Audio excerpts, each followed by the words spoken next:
Bonsoir à tous et à toutes. Merci d'être venus malgré le mauvais temps, d'avoir trouvé la porte pour rentrer ici, malgré les difficultés. Merci à Bernard Pinault de nous faire cette conférence ce soir. Merci à l'IUT de nous accueillir dans cet amphithéâtre. Merci à RCF d'être présent pour enregistrer la conférence. Et merci au service communication de la Maison diocésaine, voilà, qui a fait passer l'information. D'abord, une petite présentation du CCFD Terre Solidaire pour ceux qui ne connaîtraient pas. C'est la première organisation de solidarité internationale française et de développement. Elle agit avec 7200 bénévoles dans à peu près plus de 70 pays dans le monde. Elle est créée depuis plus de 60 ans. Elle agit avec des partenaires locaux dans les différents pays, parce que les partenaires locaux sont ceux qui connaissent le mieux la situation qu'ils vivent et qui connaissent les réponses à donner aux réalités qu'ils ont. Et ce sont surtout lutter contre les causes de la faim dans le monde, parce que CCFD, c'est contre la faim, entre autres, dans le monde, et puis aussi contre les injustices d'un modèle de développement actuel. Voilà pour le CCFD. Et Bernard Pinault, voilà, expert en géopolitique, qui a été délégué général du CCFD de 2008 à 2018, et qui va donc nous présenter la conférence dont le thème est face aux défis du monde actuel, des solutions pour la France et ailleurs. Et c'est un sujet tellement vaste et tellement d'actualité que ça nous a paru important de le faire. Mais c'est tellement vaste qu'on pourrait passer la nuit. Donc Bernard nous relèvera trois des défis qui peuvent se présenter, qui sont le problème du climat, le problème des inégalités des richesses, et le problème aussi des grandes entreprises qui ont pris le pouvoir sur le politique. Voilà. Ceci dit, voilà, à la sortie, ceux qui veulent la version écrite de la conférence pourront donner leur nom et à ce moment on leur remettra la version écrite. Ceux qui veulent le réécouter ou qui connaissent des gens qui veulent le réécouter, à ce moment qu'ils laissent aussi leur nom, parce que l'émission est enregistrée et après elle sera mise sous forme de montage qui seront disponibles avec un lien, voilà, pour l'obtenir. Sinon, à la fin, ceux qui peuvent nous aider à participer un petit peu à la location de l'amphithéâtre, vous serez les bienvenus. Donc il y aura une corbeille si vous voulez. Et puis voilà, la conférence sera suivie bien sûr d'un temps de questions que vous poserez à Bernard. Alors ce qu'on a retenu comme système, c'est d'avoir 3 ou 4 questions à la suite qui seront prises. Bernard les notera et après il vous répondra, voilà, plutôt que de répondre individuellement à chaque question. Très heureux d'être avec vous ce soir pour ce temps. J'arrive de Charente-Maritime, de Tenay-Charente exactement. Donc je suis un Pinault des Charentes et je suis très heureux d'être accueilli ici en Charente. Alors, le thème que le groupe du CCFD Terre Solidaire d'Angoulême m'a demandé, c'est « Face aux grands défis du monde, des solutions en France et ailleurs ». Voilà comment j'ai construit cette conférence. Je vais partir de la crise systémique que nous traversons aujourd'hui pour dégager les défis qui sont devant nous. J'en citerai quelques-uns sans être exhaustif. J'en développerai 3, comme il a été dit. Le réchauffement climatique, les inégalités sociales et la concentration des richesses. Et enfin, la perte du pouvoir du politique face aux grandes entreprises. Puis, j'aborderai des solutions possibles, car il y a des solutions possibles face à ces 3 défis. Des solutions dans les pays du Sud, évidemment, j'aborderai ça dans une dimension internationale, mais aussi des solutions ici en France. Et je situerai ces solutions à 3 niveaux. Le niveau personnel, qu'est-ce que moi je peux faire, le niveau des alternatives locales et le niveau du plaidoyer vis-à-vis des pouvoirs publics, tant pouvoirs publics français que européens. Voilà, donc nous sommes partis pour 45 minutes ensemble sur ce grand thème. Alors, la crise que nous traversons une crise multiple, géopolitiques, sanitaires, économiques, financières, alimentaires, énergétiques, sociales, environnementales, démocratiques, et même, je crois, une crise des valeurs. Ces crises sont interdépendantes. Chacune impacte les autres et crée ainsi un vrai système. C'est pour ça que je dis que cette crise est systémique. Par exemple, la crise liée à la Covid-19 a mis encore plus en évidence ces interdépendances. Ce virus est le résultat des bouleversements de la biodiversité. En effet, le dérèglement des écosystèmes et des habitats naturels favorise la transmission des agents infectieux à l'homme, jusqu'à l'homme. C'est ce qu'on appelle la zoonose. En privant les virus de leurs hôtes habituels, qui sont des animaux, le virus passe d'animal en animal, mais normalement ne devrait pas passer à l'homme, ou en les rapprochant des concentrations urbaines. Et cette pression sur la biodiversité est liée, pour l'essentiel, au changement d'usage des sols pour répondre à la demande alimentaire. La consommation de viande mobilise aujourd'hui les 3/4 de la surface agricole mondiale, et donc aussi derrière la déforestation. D'ailleurs, si on compare les cartes au niveau mondial des déforestations, des espèces menacées et des foyers épidémiques, eh bien ces cartes se superposent. Voilà l'un des premiers liens évidents. Mais cette crise de la Covid-19 ne serait pas devenue mondiale sans l'énorme mondialisation des communications. Les crises se moquent bien des frontières. La Covid-19 a fait basculer dans l'insécurité alimentaire 139 millions de personnes. Donc voilà, on voit le lien entre santé et faim. Les guerres provoquent des déplacements de population, des migrations, et provoquent la faim. Là encore, si on superpose les cartes des zones de conflit et les cartes des zones de famine, quasiment on retrouve les mêmes pays. La terrible guerre en Ukraine, au-delà des milliers de morts ukrainiens et de soldats russes, a un impact très important sur certains pays du Sud, déjà dès maintenant, qui dépendent des engrais et des pesticides russes. Selon la FAO, qui est l'Organisation des Nations Unies pour l'agriculture et l'alimentation, la guerre en Ukraine amènera 8 à 13 millions de personnes supplémentaires à souffrir de la faim. Tout est donc lié. Nous sommes face à une crise globale, à une crise systémique. Alors, c'est quoi les grands défis mondiaux face à cette crise systémique? Ils sont multiples. J'en cite quelques-uns, mais ce n'est pas exhaustif. Les guerres, les pandémies, le dérèglement climatique, la diminution drastique de la biodiversité, la pauvreté, les inégalités sociales, la faim, la pénurie de l'eau, le non-respect des droits humains et du droit international à l'heure actuelle, l'arme nucléaire, le terrorisme, l'impact du secteur privé marchand dans la gouvernance politique, les marchés financiers hors de contrôle, la corruption, l'accroissement des migrations, le développement non encadré de l'intelligence artificielle, la bioéthique, la survie des peuples autochtones, et les montées des populismes d'extrême droite, etc., etc. Ces enjeux, je n'ai pas le temps de le montrer, mais ces défis sont eux aussi systémiques, car ils sont liés. Tout est lié. Je vais maintenant donc en développer 3, puisque je n'aurai franchement pas le temps de les développer tous. Le réchauffement climatique. Sur ce chapitre, ma référence, bien entendu, est le GIEC. Donc il me semble important de rappeler ce qu'est le GIEC.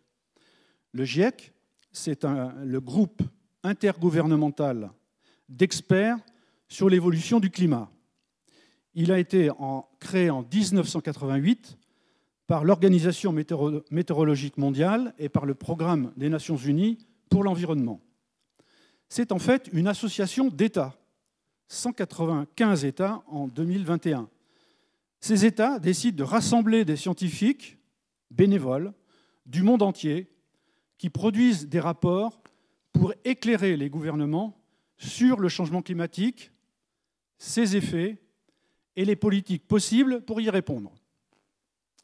À chaque fois, ce sont plus de 200 chercheurs qui synthétisent des dizaines de milliers de publications scientifiques.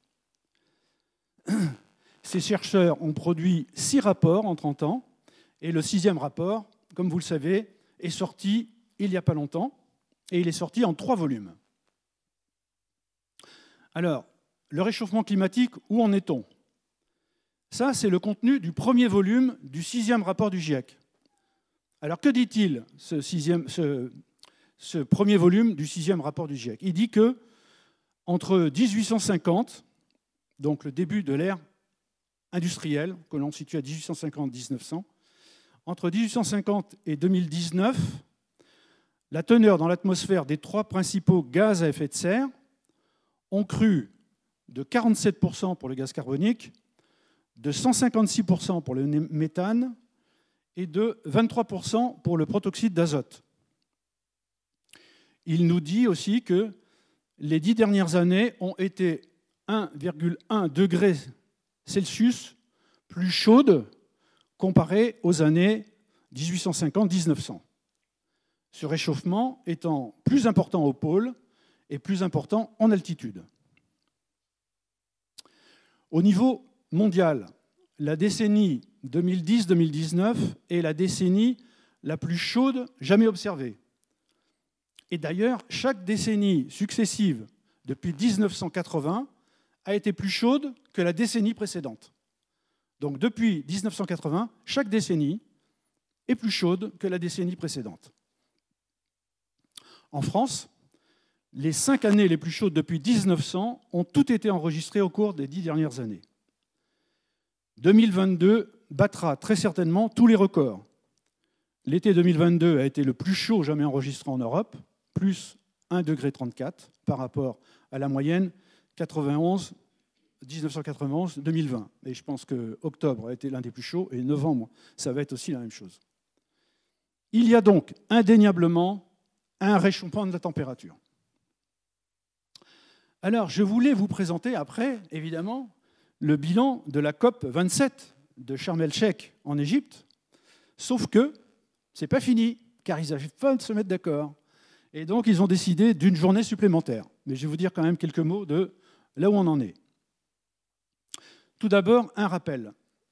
COP, ça veut dire Conference of Parties, la conférence des parties. C'est le sommet de la CNUC. Alors la CNUC, c'est quoi?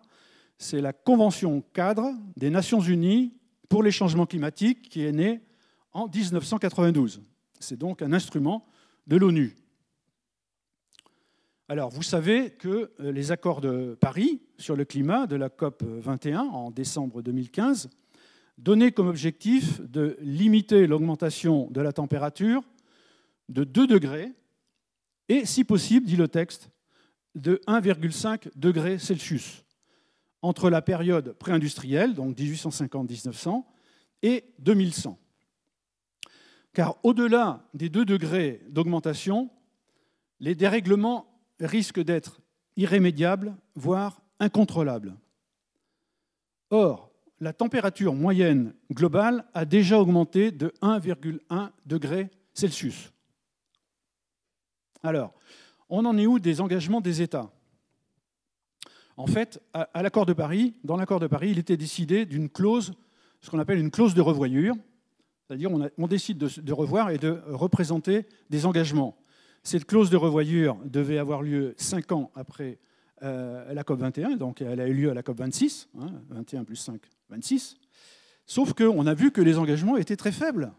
Et donc ils ont décidé de refaire une clause de revoyure 1 an après pour la COP 27 de Sharm el-Sheikh en Égypte. Mais il n'y a eu que 24 États qui sont venus avec d'ailleurs des engagements nouveaux. Les engagements actuels des États nous mettent dans une trajectoire entre plus 2,5 à plus de 7 degrés Celsius. Et de plus, et ça on peut déjà le dire avant même la conclusion de Sharm el-Sheikh, les pays du Sud sont les grands perdants. En effet, alors que les pays riches s'étaient engagés en 2009 à la COP 15 à mobiliser 100 milliards de dollars annuellement pour aider les populations les plus pauvres à faire face au réchauffement climatique, le compte n'y est toujours pas. On en est à 83 milliards, et encore, à 70%, ce sont des prêts et non pas des dons.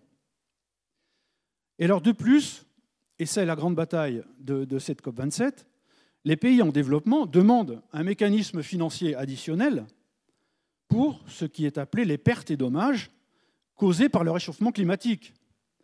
En effet, disent-ils, ils considèrent que les pays riches sont responsables du réchauffement climatique, et ils ont raison, et qu'eux, ils ne sont pas pour grand-chose, après tout. Mais pourtant, c'est eux qui subissent les impacts les plus forts du réchauffement. Par exemple, le continent qui a les impacts les plus forts du réchauffement climatique, c'est l'Afrique, et pourtant l'Afrique n'est responsable que de 3% des émissions de gaz à effet de serre. Et donc là, on ne voit, à l'heure actuelle, à l'heure où je vous parle, aucune avancée sur ce dossier à Sharm el-Sheikh, parce que les pays riches refusent de reconnaître leurs responsabilités par rapport au réchauffement climatique. Alors, il y a quelques petites... dans la soirée, là, il y a eu quelques lignes qui ont bougé, en particulier de l'Union européenne, qui a annoncé une aide se chiffrant en quelques dizaines de millions d'euros. Mais évidemment, vous pensez bien que tous ces impacts du réchauffement climatique, c'est en milliards d'euros que ça devrait être considéré. Voilà où on en est. Alors, quelles sont les conséquences de ce réchauffement? C'est le volume 2 du 6e rapport du GIEC.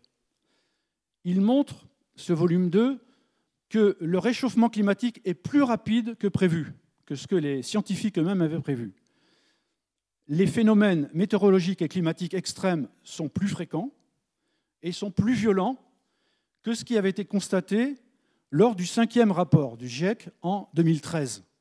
Donc les scientifiques eux-mêmes sont un peu surpris par la vitesse et l'accélération des choses et par la violence aussi des phénomènes. Les dérèglements climatiques engendrent, mais vous le savez, ouragans et typhons de plus en plus violents, de plus en plus fréquents. Fréquence et intensité accrue des inondations, comme au Nigeria dernièrement. 1,5 million de personnes ont été déplacées suite à des inondations. Ou au Pakistan, à l'été dernier, un Pakistanais sur 7 a les pieds dans l'eau. Et des sécheresses, comme ce phénomène de dôme de chaleur dans l'ouest canadien en juillet 2021, qui a fait près d'1 millier de morts. Et des incendies, comme en France, en Espagne, au Portugal, cet été 2022. Ça provoque aussi dégradation des sols, réduction des terres fertiles, destruction des récoltes, réduction des productions agricoles.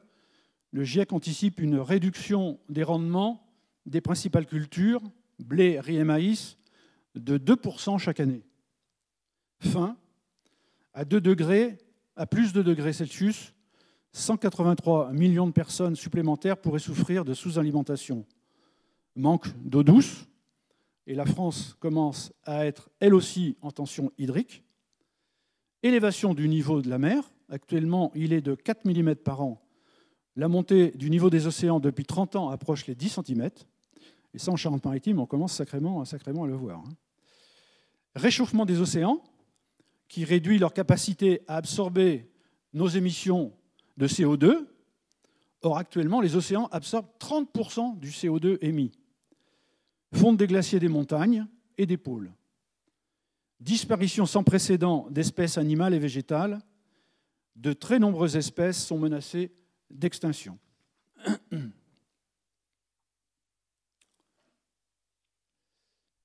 Ça provoque aussi des migrations, encore peu, mais la Banque mondiale, en 2018, a estimé que d'ici 2050, les inondations, les sécheresses et les pénuries alimentaires causées par le dérèglement climatique chasseront de leur foyer 140 millions de personnes, ce qu'on appelle les réfugiés climatiques.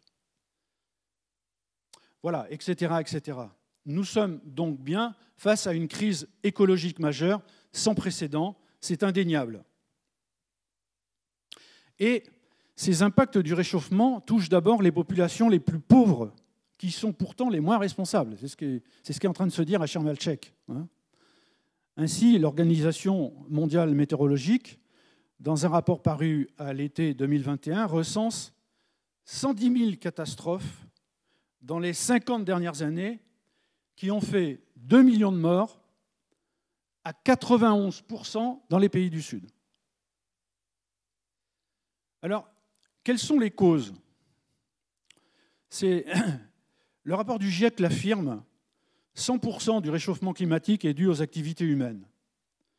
Industrie, une centaine d'entreprises dans le monde sont responsables de plus de 70% des émissions.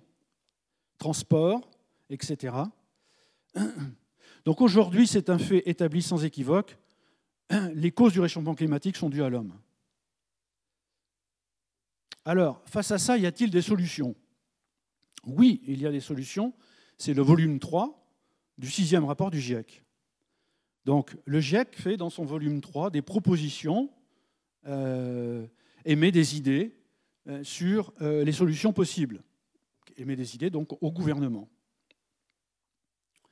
Pour limiter le réchauffement climatique à plus 1,5 degré Celsius en 2100, nous dit le dernier rapport du GIEC, il faudrait que le pic d'émissions des gaz à effet de serre soit atteint en 2025 et que les émissions soient réduites de moitié à 2030 pour atteindre la neutralité carbone à 2050. Pour ce faire, il faudrait une réduction substantielle de l'utilisation des énergies fossiles, arrêt de la production de pétrole et de gaz à 2050 et ne plus financer aujourd'hui de projets d'exploration fossile dès maintenant donc. Déploiement intensif des énergies renouvelables, réduction substantielle des émissions du secteur industriel et des transports, réduction des émissions du secteur agricole, ce qui implique donc réduire l'usage des engrais azotés de synthèse et des pesticides, et restauration d'écosystèmes qui absorbent du CO2 comme les prairies, les forêts, les mangroves. La réduction de la consommation et donc le fait de devenir plus sobre, on commence à parler de la sobriété et pour la première fois dans les rapports du GIEC, dans le dernier rapport du GIEC, on a parlé de la sobriété. Augmentation de l'aide climat aux pays les plus pauvres. Le GIEC est catégorique, agir coûtera moins cher que l'inaction. Voilà sur ce défi du réchauffement climatique. Alors évidemment, quand on entend tout ça, ça peut donner le bourdon. Je ne vous le cache pas. Mais c'est pourtant la réalité des enjeux mondiaux. Moi, on me demande les enjeux mondiaux, moi je vous donne des enjeux mondiaux. C'est vrai que c'est très important. Alors, y a-t-il des solutions? Oui, il y a des solutions. Oui, on peut y faire quelque chose. Oui, on peut faire bouger les lignes. Bien sûr, c'est compliqué. Bien sûr, c'est difficile. Mais n'empêche, on peut faire bouger des choses. Alors, on peut faire bouger des choses à 3 niveaux. Si je prends le réchauffement climatique, on peut faire personnellement des choix de mobilité douce, vélo, train, covoiturage, voiture électrique. On peut faire des choix de consommation alimentaire, d'autant plus que l'alimentation représente 24% de l'empreinte carbone des Français, en privilégiant le bio. Il y a en Charente 373 producteurs de bio en 2020. On peut favoriser les circuits courts qui se sont développés pendant le confinement, en particulier les AMAP, c'est-à-dire les associations pour le maintien d'une agriculture paysanne. Il y en a 7 en Charente. On peut réduire sa consommation de viande rouge, on peut faire des choix de poissons issus de la pêche durable, on peut faire le choix de limiter son utilisation du numérique, parce que, mine de rien, les technologies du numérique ont été responsables de 3,7% des émissions mondiales de gaz à effet de serre en 2018, soit autant que l'aviation. On peut faire le choix des donateurs pour des organisations qui luttent contre le réchauffement climatique, comme le CCFD Terre Solidaire, par exemple. On peut participer à des projets collectifs. Si je prends la question particulière de l'agriculture, qui est importante ici en Charente, on sait bien que ce sont les systèmes agricoles intensifs qui sont les principaux responsables des émissions de gaz à effet de serre pour ce secteur, parce que fortement consommateurs d'intrants, de synthèse et d'énergie. Il faut donc changer ce modèle. Je sais tout de suite que ce n'est pas facile. Il faut sortir des pesticides, dont l'usage agricole a augmenté de 25% dans la dernière décennie. La France est le premier consommateur de pesticides en Europe. C'est la lutte du Charentais Paul François de Ruffec qui a attaqué Monsanto en justice suite à une grave intoxication à l'un de ses pesticides, le Lasso, et qui en est à 3 procès gagnés contre cette multinationale, qui est d'ailleurs maintenant Bayer Monsanto. L'association qu'il a créée, Phytovictimes, soutient les victimes professionnelles des pesticides. Elle est donc présente en Charente, elle a même été créée en Charente. C'est aussi l'objectif du mouvement Nous voulons des coquelicots, dont l'appel a recueilli plus d'1 million de signatures, ou de l'association Génération Future. Et il faut promouvoir un modèle basé sur une agriculture paysanne, familiale, respectueuse de la nature. Et donc développer l'agroécologie.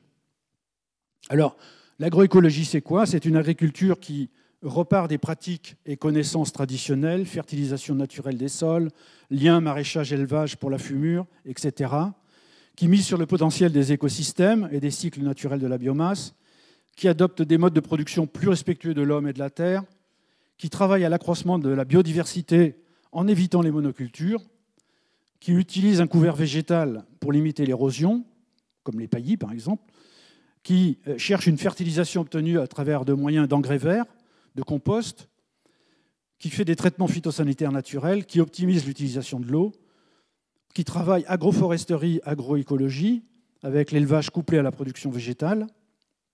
Voilà, si vous voulez creuser l'agroécologie, vous avez un document du CCFD Terre Solidaire pour une agroécologie paysanne et solidaire. Alors, quelques exemples. Je vais vous en donner un dans un pays du Sud. Quand j'étais délégué général du CCFD, j'essayais de faire au moins une mission par an pour aller à la rencontre de ce qu'on appelle les partenaires, c'est-à-dire des organisations locales que le CCFD Terre Solidaire soutient financièrement et de son accompagnement. Et je suis allé en 2015 au Mali, dans la région des Cailles, où j'ai rencontré le réseau des horticulteurs des Cailles. Ce sont 23 000 maraîchers et horticulteurs qui sont membres de ce réseau et qui, ces dernières années, et c'était les tout débuts en 2015, se sont convertis à l'agroécologie, car, comme me l'a dit son responsable, ces dernières années, m'a-t-il dit, de nouvelles maladies sont apparues et ont touché nos enfants. Et on se doutait bien que ça venait de l'alimentation. Ce qui les a fait démarrer sur l'agroécologie, c'est le fait que leurs enfants étaient malades et qu'ils ont vu le lien tout de suite avec l'alimentation. Alors ces maraîchers ont retrouvé des savoir-faire qu'ils connaissaient en fait et qui avaient été transmis par leurs parents, mais qu'ils avaient abandonnés, comme l'élaboration du compost, comme la fumure à base de déjection animale en associant élevage de petits ruminants et de volailles au système de production. Et comme me l'a dit Mariam du bureau, elle m'a dit on a constitué des herbicides naturels à base de fientes de poule et l'élaboration de solutions à base de feuilles de certains arbres pour éloigner les rongeurs. En fait, c'est des savoirs bien connus de nos mères et de nos grands-mères qu'on a repris et qu'ils avaient perdus. Production de ses propres semences, et non pas achat des semences aux grandes multinationales. Utilisation des semences traditionnelles, par exemple, quand j'étais là-bas, ils avaient développé l'oignon violet de Galmi, qui se conserve beaucoup plus longtemps que l'oignon blanc. Pour ce faire, le RHK avait mis en place des formations à partir de champs écoles. Donc, dans ce champ, ils expliquent aux agriculteurs comment faire. Et puis, donc, ils font des pratiques pendant quelques semaines. Et puis après, l'agriculteur se lance dans ses propres champs. J'ai pu en visiter un, d'ailleurs, un de ces champs écoles. Et dernièrement, RHK vient de participer à la création d'une plateforme agroécologique au niveau national pour promouvoir l'agroécologie sur l'ensemble du territoire malien quand ils peuvent se déplacer. Le CCFD Terre Solidaire met une priorité au soutien financier des projets agroécologiques pour les pays du Sud. Il a créé un programme sur 4 ans, 2018-2022, de soutien à 260 800 exploitations agricoles familiales converties à l'agroécologie dans 16 pays sur 5 continents. Donc ça, c'est un exemple dans les pays du Sud, pour donner des exemples aussi là-bas, ailleurs. Mais c'est vrai aussi en France. Si vous voulez aider dans ces démarches, je vous donne deux pistes. L'accès au foncier. Donc vous savez, comme moi, que l'un des problèmes pour le lancement de nouveaux agriculteurs, et agriculteurs biologiques en particulier, c'est l'accès au foncier. Alors il y a une association qui s'appelle Terre de Liens, qui permet une aide financière par une foncière qui achète la terre et une aide en termes d'accompagnement pour que de nouveaux paysans puissent se lancer. Depuis la création de Terre de Liens en Poitou-Charentes, en 2007, il y a 12 exploitations agricoles biologiques qui ont pu démarrer. Je ne saurais pas dire combien en Charente d'ailleurs, mais je sais qu'il y en a en Charente. Autre exemple, les espaces tests agricoles du réseau Renata. Le réseau Renata, c'est le réseau national des espaces tests agricoles. Ces espaces tests permettent à des porteurs de projets d'activités agricoles de s'essayer avant de se lancer dans leur installation. C'est un peu comme mes champs tests là, de RHK. Hein. On s'essaye pendant plusieurs mois et on voit si ça nous branche hein, et si on a envie de se lancer dans une installation. En Poitou-Charentes, c'est l'association Champs du Partage qui est le lieu test. Et le lieu test en agriculture biologique est dans le Grand Angoulême, mais je ne sais pas exactement dans quelle ville. Je me demande si ce n'est pas plus moyen. Hein? D'accord, vous me le direz. Donc ça, c'est le réseau Renata. Et l'autre, c'était Terre de Liens. Donc on peut participer à des actions collectives comme ça et les rejoindre. Hein. On peut aussi participer à des actions collectives de plaidoyer sur les pouvoirs publics français et européens. Parce que même si les choix personnels et les projets collectifs sont importants pour réduire les émissions de gaz à effet de serre, leur importance sont bien évidemment bien moindres que les choix politiques publics. Hein. Et au niveau national, on sait grosso modo ce qu'il faut faire. Il s'agirait déjà de reprendre les 149 recommandations de cet énorme travail fourni par la Convention citoyenne pour le climat. Or, hélas, le gouvernement n'en a retenu que très peu et a amoindri l'impact de beaucoup d'entre elles. Mais, me direz-vous, ces choix dépendent du gouvernement. Alors nous, qu'est-ce qu'on peut faire? Eh bien, on peut rejoindre des démarches collectives de plaidoyer pour faire pression sur nos dirigeants. J'en présente quelques-unes. On peut s'associer à des démarches en justice, car il y a eu plusieurs démarches en justice où le gouvernement est tenu d'augmenter ses engagements de réduction d'émissions de gaz à effet de serre. C'est la dynamique de l'affaire du siècle, qui a recueilli 2,3 millions de signatures. Et d'ailleurs, le gouvernement a jusqu'au 31 décembre de cette année pour montrer qu'il a augmenté ses engagements pour le climat. On peut demander la limitation des pesticides, hein, rejoignant ainsi les efforts impulsés par l'Union européenne. Donc le premier pas pour la France serait de ne pas renouveler l'utilisation du glyphosate, qui, rappelons-le, est classé cancérigène probable par l'OMS, l'Organisation mondiale de la santé. Or, hélas, l'Union européenne, la semaine dernière, l'a reporté encore d'1 an. Alors, vous pouvez pour ce faire rejoindre la mobilisation de l'association Génération Future. On peut promouvoir l'agroécologie et l'agriculture biologique. En 2020, les aides directes aux revenus des agriculteurs français, via la PAC de l'Union européenne, se sont montées à 6 992 millions d'euros, tandis que le soutien explicitement fléché vers une agriculture durable, agroécologique ou bio s'est monté à seulement 550 millions d'euros.